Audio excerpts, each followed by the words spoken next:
I'm sitting there like an idiot. Ladies and gentlemen, boys and girls, my name is Phil and I am indeed here, and today we are going to be looking at the nominees and all sorts of things for the VGAs. We're going to be casting our votes for pretty much everything we can. Alright, so we are transitioning over. I've already kind of, apparently, I don't know why for some reason they put the Game of the Year all the way at the beginning. I really feel like it should be that you start off with the esports event and then move up, but it is what it is. We're going to go ahead and just kind of move through these as we can. I personally am not... I don't follow esports as much anymore. I did actually end up watching the 2022 League of Legends World Championship Finals, and that was pretty cool, honestly. Professional League of Legends is still relatively fun for me to watch, and I had a lot of fun with my friends, kind of just sitting in the Discord call and enjoying it. So I don't know what PGL is, so I'm going to go ahead and go for the League of Legends Championship because it was fun. In terms of best esports coach, I don't know who any of these people are, so I'm going to vote for the guy with the coolest name. And Doom Bros wins immediately. Best esports team, who's on here? Gen G. Really? I don't know. It's definitely not gonna be fucking FaZe Clan, that's for sure. Let's just, you know, because whatever, we're on a League of Legends rant, let's go ahead and give it over to these guys. Damn it, who are these people? Oh, well, isn't Faker on this list every single fucking year? I mean, fuck it. I mean, Faker's incredible, but like, I thought Faker was on the, I thought Faker won last year. I don't know, man. I think the only one of these that I actually enjoy playing, not like actually like dedicating time to, would be CS:GO. Anyways, all right, so okay, we're finally getting to the game categories and stuff. We're getting past this. Most anticipated game. We're gonna talk about this in terms of who we think is gonna win, and then we're gonna talk about like why I'm gonna vote for it. You guys absolutely know what I'm gonna vote for here. Yeah, that's right, Hogwarts. I've been a really big Harry Potter fan for a very long time. Oh, environmental destruction? Enemies possess unique defensive and offensive. This is not cool. This is less cool. Blasting curses, stunning spells. Oh, hell yes! I don't know why he did that for sure. No. No.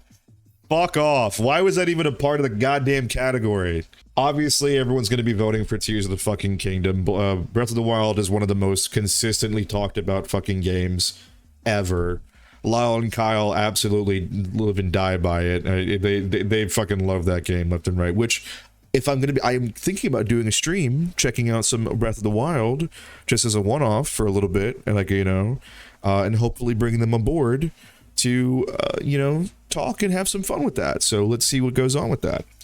I think a lot more people were going to be very excited for Starfield before we got gameplay, and then the subsequent delay of Starfield absolutely took the wind out of a lot of people's sails, it feels like. That game does not look good. It looks like No Man's Sky, but now you can't even say but better, because No Man's Sky has added so much to their like core gameplay loop now that it's an entirely different fucking game from launch. I actually have it installed because I wanted to do like a one-off and kind of like check it out and see what's going on with it, but yeah.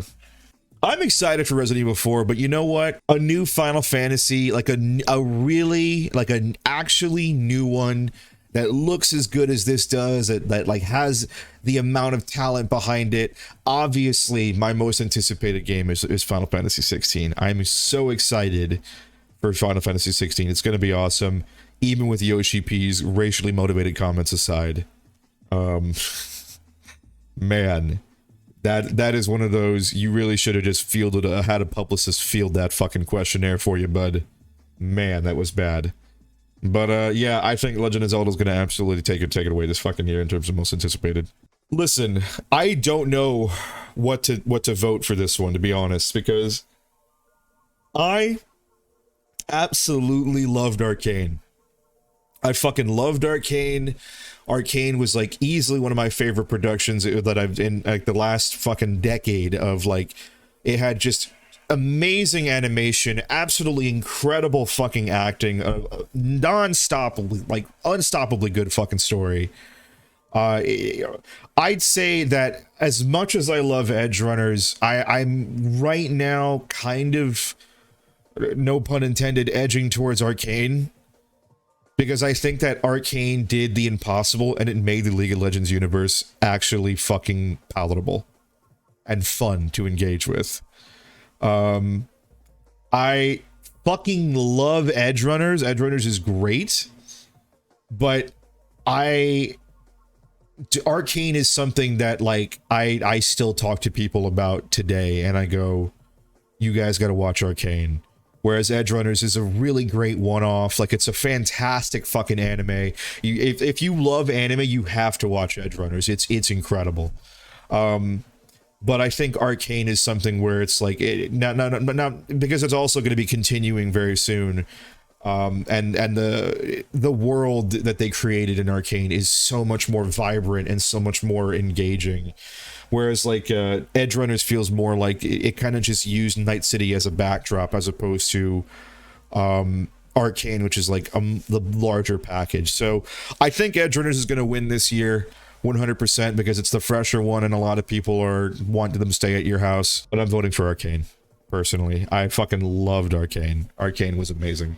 Okay, so I played all of these except Norco. Norco looks fucking sick. What is that? What is that? That looks sick as fuck. Let's go down it. Okay, so Neon White was an absolute fucking incredible video game. I haven't beat it yet, but I loved what I played of it.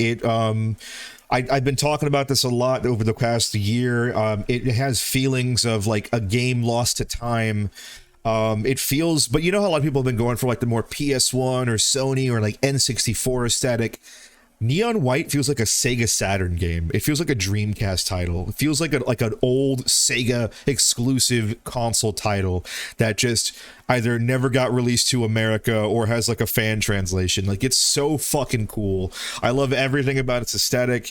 Its storyline is like mid, but you know, it's fun. Like, it's a really fantastic title. I wish I beat it, but like, I just, you know, there's more games to play. I gotta go back to it and really dedicate time to it. I don't know, Norco, I'm not gonna be able to talk about that. Apparently you can play it on Games Pass. So I played about 30 minutes of Stray and I dropped it.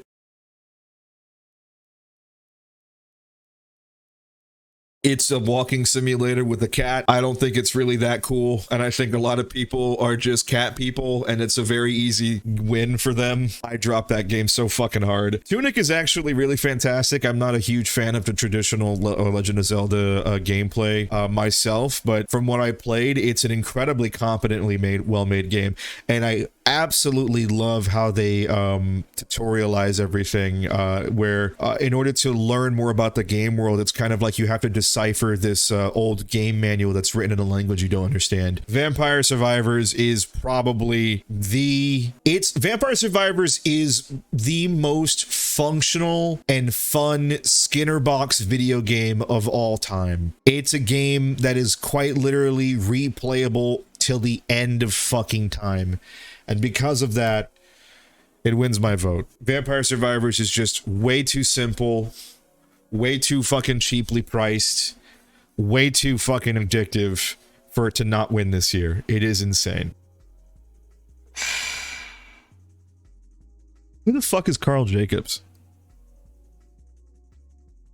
Is that Dream? Here's my thing. I don't know. Okay, I know Cutie, Cinderella, and Ludwig. Having them on the same docket is kind of unfair. It's kind of stacking the odds. I don't know who Nobrew is, and Carl Jacobs sounds really familiar. I don't know who the fuck Carl Jacobs is. This is a posthumous reward, basically, because Nebelian doesn't do shit anymore. So, like, in good conscience, why are we going to give him an award if he's not making content anymore? I'm just saying, I don't want to be that guy, but if he's not a fucking content creator anymore, why is he on the docket? All I'm saying is, I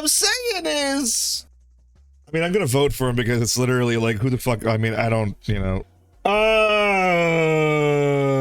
Do I do it for the meme? No. Okay, so obviously it's fucking TMNT, without a shadow of a doubt. Everybody knows it. You and I know it. Here's my saying. All right, here we're gonna go down the list. Call of Duty Modern Warfare 2 is a surprisingly functional Call of Duty game. I'm enjoying what little I'm playing of it. It's really fun loading it up and getting some rounds in with hashtag the boys. But like ultimately it's a Call of Duty game, and I haven't played Warzone yet, so I'm not gonna be able to rock on whether or not it's well better than that. Multiversus is surprisingly a really fantastic title. I actually enjoyed it from what little I played of it. But it was something where the monetization turned me off to the whole affair, and one of my characters I didn't know they were doing the free to play weekly rotation, and my main was on in the rotation, so I dropped it like a bad fucking habit. Overwatch 2, I guess you're just gonna have to wait for me to finish that review. I'm supposed to get to woofing this fucking weekend, but didn't because I was really busy, because I'm an idiot. But I guess you're gonna have to wait for the Overwatch 2 review coming out at the end of the month, maybe.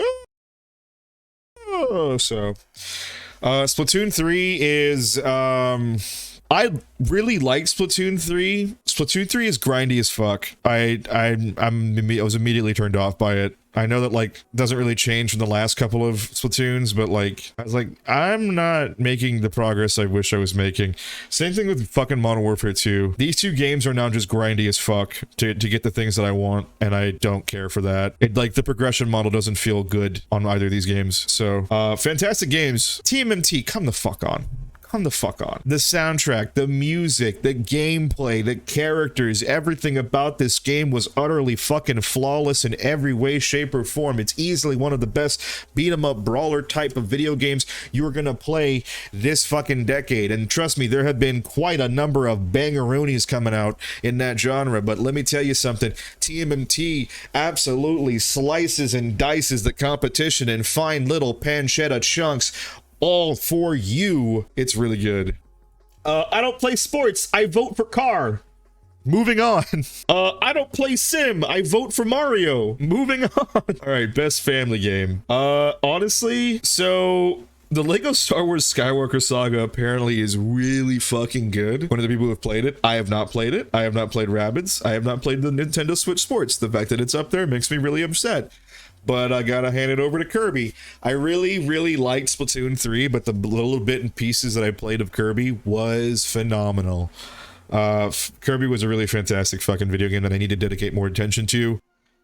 Why the fuck is Sifu here? Someone fucking fell asleep at the goddamn wheel. Sifu is an action-adventure title. Someone was not paying the fuck attention. They just needed to fill the slot. You fight in that game. Exactly. Fuck my life. DNF Duel. Best role-playing game. There she is! There she is! She made it! I love Xenoblade 3. I'm gonna tell you why Elden Ring beat it. Xenoblade Chronicles 3 is absolutely a fantastic JRPG experience pretty much throughout. But the more I sit on Xenoblade 3, there's a couple of things that I didn't necessarily vibe with anywhere near as much. For one, ultimately, you can break that game's combat system to make it almost impossible to die, and I definitely got to that point. It wasn't particularly difficult, and even though it was my most enjoyable Xenoblade battle system, I still kind of feel like there's a couple of like caveats that I would have been like a little bit more. I don't know exactly what they could have added, but the more I play it, then I'm like, I don't want to go back to Xenoblade Chronicles, right? I play it, I'm okay with it, and I beat it, and I was fine with it. I don't want to do like the DLC or what have you. I just kind of wanted to drop it. That was it. And as much as I really love the storyline, I don't know. There's just something about, Elden Ring existing in the space that it does that makes me have to relent and go, it's a better game, because ultimately I see myself coming back to Elden Ring every now and again just to try something new or go down a new pathway, discover entirely new way to play. Like, there's just way too many fucking different options, way too many things you can do in the world of Elden Ring that you simply cannot in Xenoblade Chronicles 3. If you're going to talk about, I guess technically Elden Ring's a JRPG, but I would honestly say that Elden Ring is more so in line with a Western RPG. In terms of like traditional JRPGs, Xenoblade Chronicles 3 absolutely killed it this year. There was a lot of really fantastic JRPGs that released this year. DL Field Chronicle, Live Alive, Triangle Strategy, Tactics Ogre Reborn. I think Chronicles 3 absolutely trumped them all for me personally. Really fantastic game. But Elden Ring is just, I have to give it to him. It's just a better game. Granted, it is a different experience, which is why it's so weird to see it here. Like, that's why I think it's just not fair, honestly, because it's just a different game. It is still technically a role-playing game in some regards, but this seems like a fell asleep at the fucking wheel category. I really feel like JRPG needs to be a new category. I feel like you could have just swapped Elden Ring out and like put in Star Ocean. I think it would have been completely fine up there. I was going to vote for Tunic for the meme, but we know it's going to be God of War. Even with the little bit and pieces that I disliked of it, I'm almost positive this game's going to fucking amp up and be better in the long run. So Horizon Forbidden West, everybody knows my feelings on that, but that game is so... I hate Horizon Forbidden West. It's such a just middling video game. It's whatever. Stray does not belong anywhere near this fucking category. Tunic is a fantastic game, and I never played Plague Tale. Okay, this makes sense. This is a strange category. I gotta give it to TMNT, man. I gotta give it to fucking TMNT, man. I just gotta give it to him. TMNT was so fucking good. So Sifu obviously fits here. I thought Sifu was a really fantastic title. It's probably one of the cooler, I want to say it was an indie joint, but I don't know. It was really fun. I never beat it because it's way too fucking hard for me. But I enjoyed what little I played of it. Neon White is still fantastic. I can't stress enough that I fucking love that game. Modern Warfare 2, I've already said my piece on that, and Bayonetta 3. So, I don't think I'm gonna play Bayonetta 3. I'll be honest. I think a lot of people whose opinions I trust have said that Bayonetta 3 is mid and or bad. So I am not going to waste my time. So I'm going to basically chalk this up to Bayonetta has always been kind of mid. And the only reason that Bayonetta was even remotely considered good or enjoyable was because Devil May Cry 5 wasn't out. Maybe I'll try Bayonetta 3 at some point in time later down the line, but the more I think about it, the more I do not want to spend $60. To put that in perspective, I disliked a lot of my playthrough of what I played so far of Sonic Frontiers, and I still wouldn't buy Bayonetta 3 over Sonic Frontiers. And I think that Bayonetta 3 is a better game than Sonic. Don't get me wrong. But I think the issue that Bayonetta 3 has is the same issue that every Bayonetta has, in which they don't know what they want to do with that fucking video game. Platinum Games tries to create these games and throw the whole kitchen sink in, and they never focus on the one thing they're good at: action. Nier Automata was a fucking crapshoot at this point that it was good. And I want to say half the reason it was good was because fucking Yoko Taro directed it. I just don't think that Platinum knows how to make a good video game. I'm going to be entirely honest with you. I think Platinum is really good at creating fantastic battle systems, but even then, I would argue that I still think Capcom trumps that. Vanquish is pretty good. Yeah, but that was like a one-shot, and Vanquish was done by Shinji Mikami of Capcom fame. Internally, Platinum doesn't make good games. Every good Platinum game has had somebody else at the helm. Everyone internally... I think and we could turn around and say Anarchy Reigns, but like, guys, let's be honest, Anarchy Reigns is not good. It's a fantastically fun title, but it is not a good game. Best community support, Final Fantasy 14. Get the fuck out of here. No one tell me otherwise. Best mobile game. I like Marvel Snap. Cult of the Lamb is the most boring fucking video game after 30 minutes. Cult of the Lamb is the biggest missed opportunity I have ever engaged with. After about 30 minutes, you just have the game and it doesn't change. It is a missed opportunity, and if they have a sequel, I'm sure there's going to be a whole bunch added. But Cult of the Lamb is a game that gives you the tools, and once it does that, it doesn't change. It's just a management sim that has a neat little aesthetic to it. It is not that good. All right, I know how to solve this. I know how to solve this.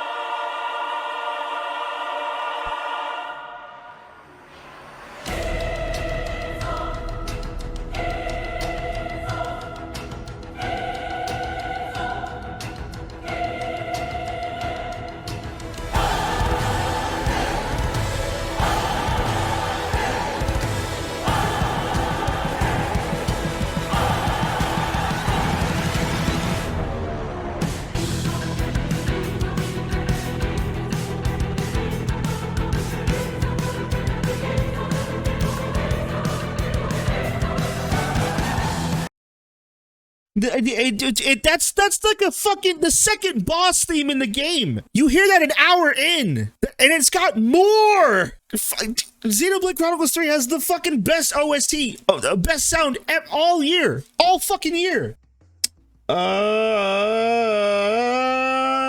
You know what? It was the only thing it had going for it. Immortality might actually be good and have like a good storyline. I don't know. I gave it a lot of shit because it's a fucking FMV game, but like, I don't know, man. It might have a good one.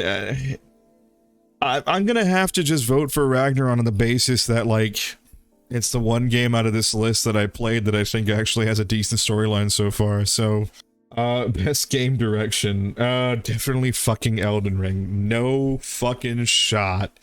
No shot that Elden Ring doesn't win this fucking year. Out of everything on this list, a lot of people, when they talk to me about fucking Breath of the Wild, the one thing they always bring up is that quote-unquote sense of discovery and exploration. And Elden Ring literally made me feel happy about playing an open world game. Looking like across the landscape and realizing that what you're looking at are areas of interest that you could actually interact with, and there's crazy fucking new monsters and new things around every single corner, and you know, you go to these places and there's just amazing fucking, you know, monolithic structures that carry terrible curses and beasts around it.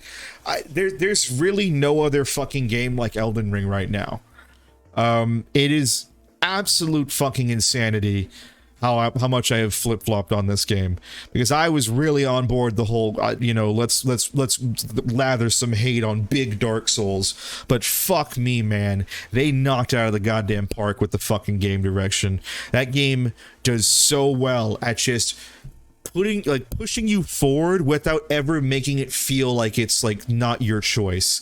There are very few games that are capable of doing that. A game either has to absolutely show you where to go next to be even remotely good, or it has to like completely leave that decision out of your hand.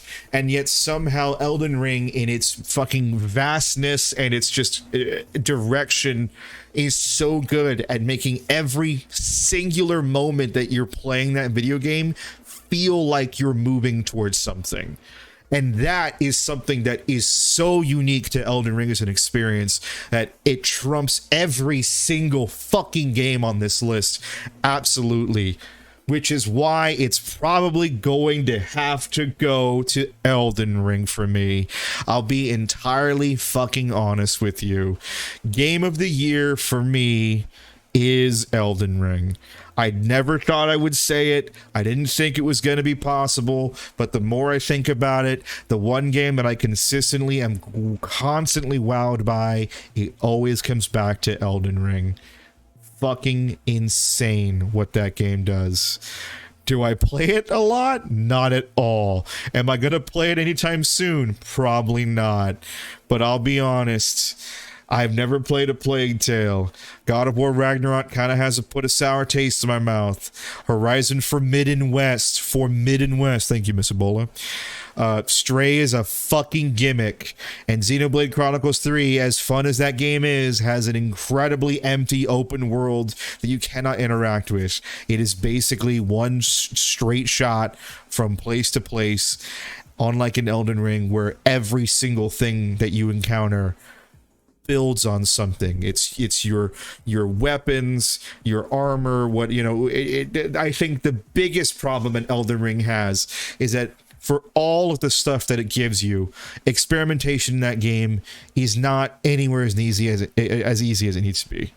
It just, you know, you can respec really, really easily, sure, but it still requires a resource, and you still, you know, I just feel like, honestly, if they created a game like Elden Ring where it's less about, you know, these builds and more about like the weapons, and the weapons and armor dictate your class as opposed to the other way around, you know, where you're building a class around the weapons and armor, I think that the game would be fucking perfect. I think it would be a fantastic title, because it basically means you can just, like loadouts, you can switch pieces of armor and weapons to create entirely new kinds of playthroughs, and that's sort of what you can do in Elden Ring. It's just that all of it is really, really heavily based in stats. So yeah, it without a shadow of a doubt, Elden Ring is my game of the year. Now, what's gonna win? I don't fucking know, because a lot of people, the sleeper hit, I think, is going to be Plague Tale. I think a lot of people are going to turn around and get really interested, because I think what the VGAs do every single year is the VGAs take a fucking game in this category and go, let's give it to the fucking one that nobody expects. A lot of people really liked It Takes Two. How many people here expected it to actually walk away with the win? Like, really? Like, honestly, not many people, but it did. And it's fucking insanity that it did. I personally, sleeper hit would probably be a Plague Tale. The real game of the year, probably going to be Elden Ring. God of War, I don't know. It's a toss-up, honestly. It's a toss-up between Elden Ring and God of War. And that's what everyone kind of already assumed, was that the two big to-go games that were going to be fighting against each other the whole time for the game of the year title were going to be these two. But ultimately, you know, here we are.